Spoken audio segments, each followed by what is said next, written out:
지금 우리나라 교육 시스템 자체가 재주가 있다고 해서 안에 넣기가 되게 힘든 그런 시스템이에요. 허 교수님도 이제 그런 얘기가 있는데 중학교 3학년 때인가 나도 수학 경시대회 좀 보고 받고 좀 가봐야겠다 이런 생각을 했다라는 거예요. 근데 학교에서 야 지금 네 나이 늦었다 이렇게 얘기한 거죠.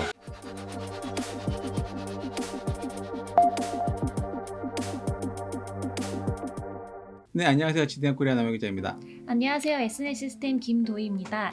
예, 허준이 교수께서 이제 최근에 필지상 수상해서 이슈가 되고 있는데요. 네. 예, 이와 맞물려서 저희 한세희 기자님께서 질문을 던지신 게 파장을 일고 있어요. 예, 어떤 바로 거죠? 국내 영재 교육 이슈인데요. 네. 오늘은 이제 한세희 기자님 모시고 이에 대해서 한번 이야기를 나눠보도록 하겠습니다. 네, 안녕하세요. 네, 안녕하세요. 지디넷 과학 전문 기자 한세희입니다. 최근에 이제 허준이 교수께서 이제 필지상을 수상하셨잖아요. 예. 이게 좀 어떤 의미를 갖는지 좀 간단하게 좀 설명 예, 부탁드릴게요. 이게 뭐 필즈상이라는 게 이제 수학 분야의 노벨상이다 보통 그런 식으로 얘기를 하는데요. 그렇죠, 예. 예, 실제로 좀 그 정도 위상이 있고 기초과학 분야에서 우리나라가 이제 이 정도 앞서가는 연구를 하는 정말 세계적으로도 선도적인 연구를 하는 연구자가 나올 정도로 어느 정도 여건이 이제 성숙했다, 많이 자랐다 이런 생각들을 했습니다. 예, 특히 이제 수학이 어떻게 보면 이제 모든 사유의 기초가 되는 그쵸, 이제 그쵸. 기초학문인데 또 아주 추상적이기도 하고 또 이제 근대 과학의 오랜 전통이 쌓여 있는 분야라서 사실은 맞아요. 이제 뭐 미국, 유럽 이런 사람들이 강할 수밖에 없는 분야인데 이런 분야에서도 이제 이 정도 인물을 냈다. 뭐 우리나라 학계로 보나 사회적 역량이나 뭐 문화로 봤을 때 굉장히 성장했다. 이런 걸 볼 수 있다는 것 같고요. 뭐 물론 뭐 허 교수님 때문에 우리나라 그런 수준에 올라갔다 이건 아니고 근데 그런 수준에 도달한 결과가 이제 드러난 것이 이제 허 교수님의 필지상 수상이다 이렇게 봐야 되긴 하겠습니다만. 그래서 지금 기초과학 분야에서 많은 투자가 이루어지고 있고 또 노력하고 있는데요. 이제 그런 노력들의 성과가 이제 이 필지상 수상을 통해서 더 눈에 잘 띄게 됐다는 점, 그런 점도 의미가 있을 것 같고요. 뭐 당연히 다른 학자들 또 앞으로 학자가 될 다른 사람들에게 많은 좋은 자극을 주었다 이런 점에서 굉장히 의미가 있지 않나 생각합니다. 그런데 제가 뭐 기사를 읽다 보니까 필즈상은 특이하게도 40살 이하만 수상을 하는 걸로 예. 하던데 왜 이렇게 나이를 제한 둔 걸까요?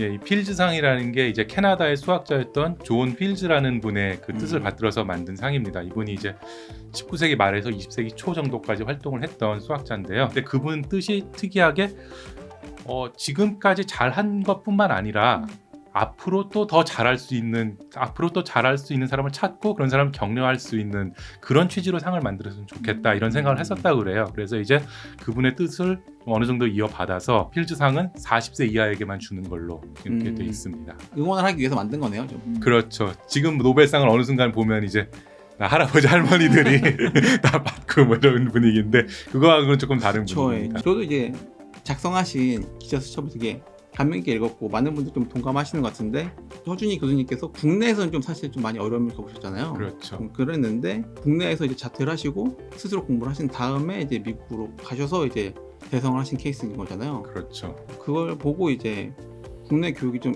많이 문제가 있는 것 같다라고 언급을 하셨었는데 좀 실제로는 어떻게 보고 오시나요? 대학교 3, 4학년쯤서부터 피어나신 것 같아요. 보면은 그렇죠. 이제 그때부터는 뭐 수학과 교수님들한테 인정도 받고 석사 논문 때 석사 과정을 할 때 이미 그 박사 과정의 그 리드 추측에 대한 기본적인 베이스들을 다 이미 그때 만들고 이제 그때부터는 상당히 잘 하신 것 같아요. 좀 봤을 때. 근데 그게 이미 대학을 12학기 다닐 때라는 말이죠. 그러니까 그 전에 사실 대학, 고등학교, 중학교, 초등학교 때는 조금 적응에 좀 어려움을 겪고 계신 것 같아요. 보면 뭐 초등학교 때 뭐 구구단 외우기 잘 못 외워서 뭐 부모님 실망했다라든지 뭐 이제 그런 부분들을 좀 기자들이 과장해서 이제 수포자 뭐 이런 식으로 그렇죠. 표장을 하긴 했는데 뭐 수포자까지는 아니지만 또 그렇다고 막 엄청난 영재성을 어렸을 때 보이는 건 아닌 것 같고 근데 이제 이분이 중학교 고등학교 가면서부터는 상당히 잘했다고 그래요. 수학을 잘했고 꽤 높은 수준이었는데 보면 또 이제 입시 수학과 또 그냥 수학은 또 다르잖아요. 아, 그렇죠.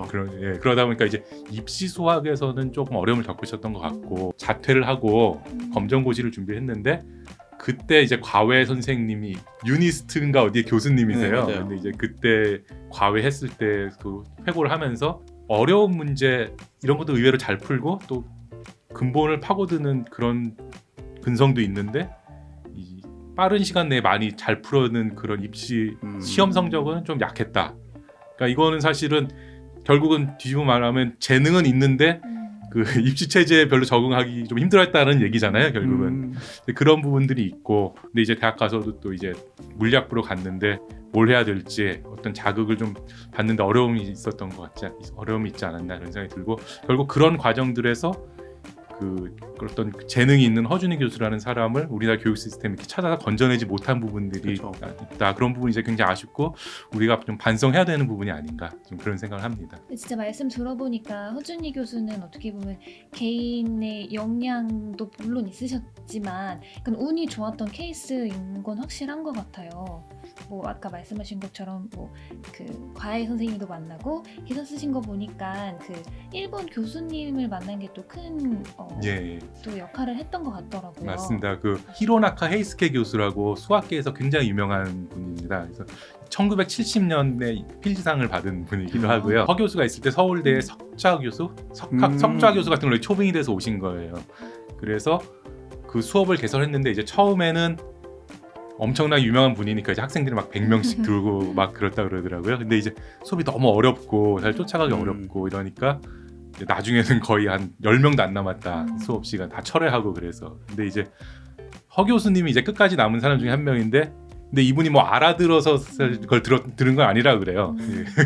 자기는 원래 이때 이분이 나는 이제 공부는 텄고 나는 이제 과학 기자를 해야겠다 그래가지고 이제 그러면은 이렇게 익혀뒀다가 인터뷰라도 나중에 따야지라는 생각으로 얼굴을 익히기 위해서 했다고 그러더라고요. 그러다 보니까 이제 이 학생이랑 자주 뭐 얘기도 하고 같이 점심도 먹고 뭐 이런 사이가 됐고, 그래서 이제 그런 영향들을 대화하면서 영향들을 받으면서 좀 더 조금씩 더 공부에 한 걸음씩 더 다가가게 되고, 미국에 박사과정 진학할 때 또 이제 추천서도 강력하게 써주시고 뭐 이제 그랬었다고 합니다. 영화나 이런 거 보면 재능은 있는데 그 방법을 잘 몰라서 헤매던 주인공이 은둔 고수를 만나서 그분한테 이렇게 모든 내공을 한 번에 딱 받아가지고 이렇게 키가 터지는 것처럼 그렇게 어떻게 됐네요. 그래서 그렇죠. 사실 이게 뭐 되게 영화 같네요. 네, 시나리오라고 쓰면 왠지 개연성 없다고 이제 패자받을 것 같은 약간 그런 느낌이긴 한데 뭐 근데 실제로 그런 일이 일어났습니다. 영화로 찍어 완벽하겠네요.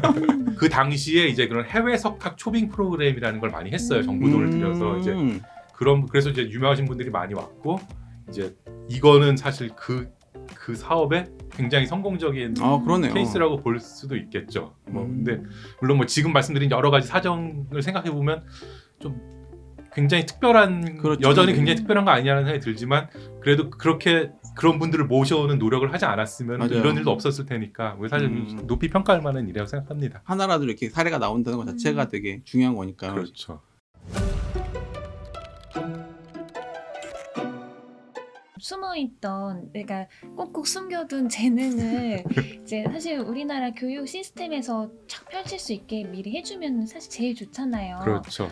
어떻게 그런 옥석을 가려내는 교육 시스템으로 바꿀 수 있을까요? 그러게 사실 저도 이게 되게 고민을 많이 하는데, 특히 저도 이제 중고등학생 애들을 키우다 보니까 이제 굉장히 많이 고민을 하고, 뭐 제가 고민한다고 해결될 문제는 아니긴 하지만 그 관심이 있고 뭐 그런데요. 지금 우리나라 교육 시스템 자체가 너무 빡빡하게 돌아가다 보니까 그 안에 들어가 있지 않은 애들을 어떻게 재주가 있다고 해서 안에 넣기가 되게 힘든 그런 시스템이에요. 그러니까 허 교수님도 이제 그런 얘기가 있는데, 중학교 3학년 때인가 나도 수학 경시대회 좀 보고 과학고 좀 가봐야겠다 이런 생각을 했다라는 거예요. 이제 그때쯤 되면 이제 공부해가지고 이제 어느 정도 올라갔겠죠. 근데 학교에서 야 지금 네 나이 늦었다 이렇게 얘기한 거죠. 사실은 실제로 좀 늦었을 수가 있거든요. 요새는 보면 막 뭐 과학고등학교 하려면 초등학교 5학년 때부터 뭐 올림피아드 준비도 하고 뭐 또 과학고 준비도 하고 막 이런 식으로 돼 있습니다. 그래서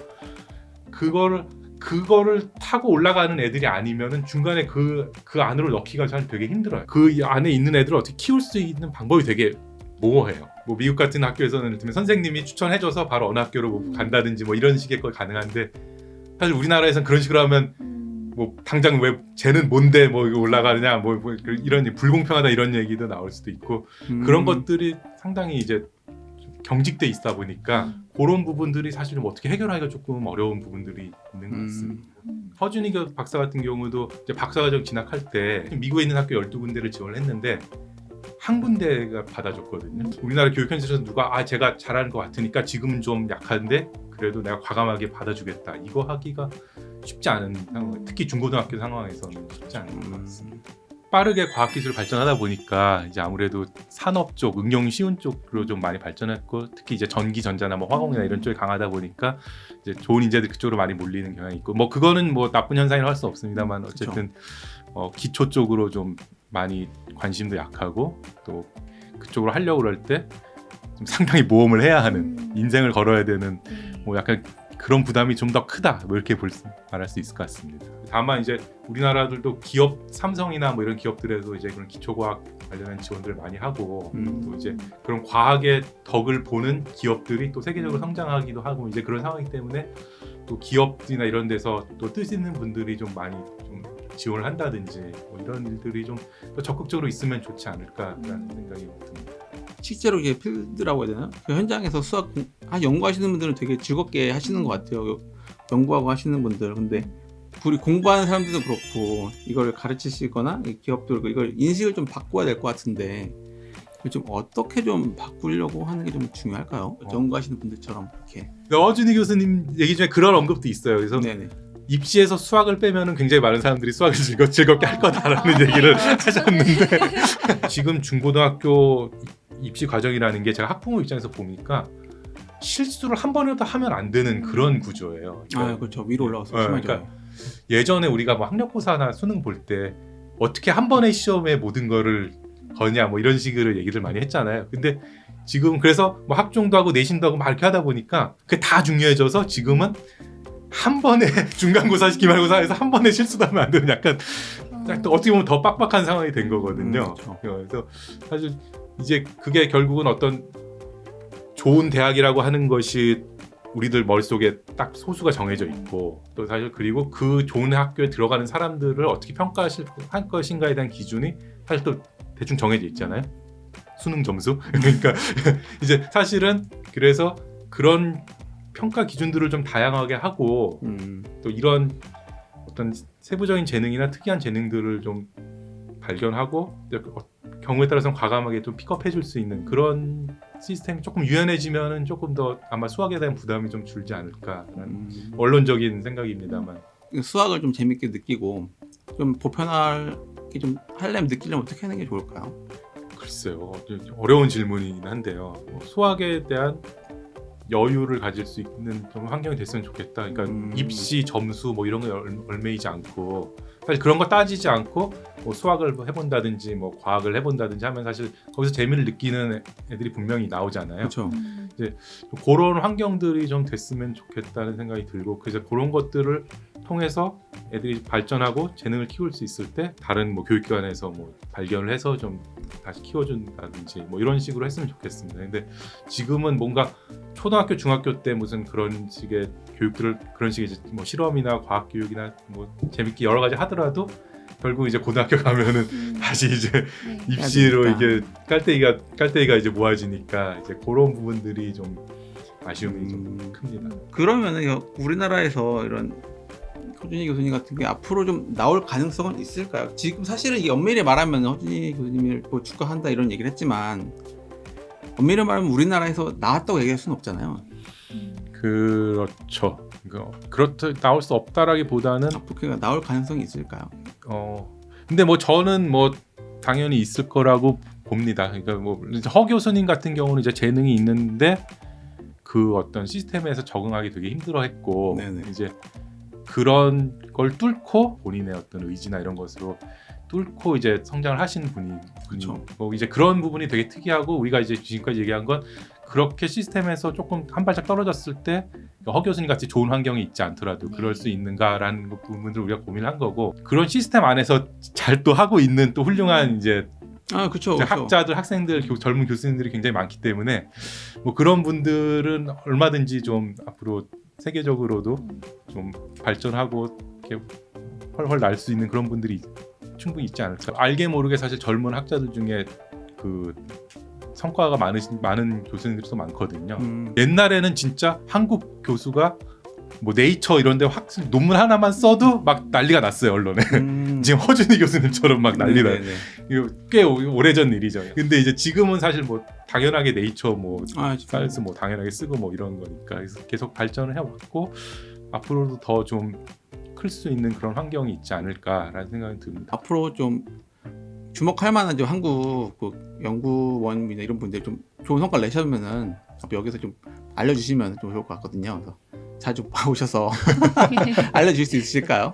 예, 뭐 저야 뭐 불러주시면 당연히 언제든지 오는데 이 분야에 관심 가지시고 하시는 분들이 좀 다양한 얘기를 들을 수 있는 기회를 줄 수 있으면 뭐 굉장히 좋을 것 네네. 같습니다. 그러면 좋은 성과를 낸다는 게 좀 네. 알려주셔야 그렇죠. 또 예. 계속 그런데 또 투자가 이루어지는 거잖아요. 그렇죠. 맞아요. 좋은 말씀 감사합니다. 예, 고맙습니다. 예, 감사합니다.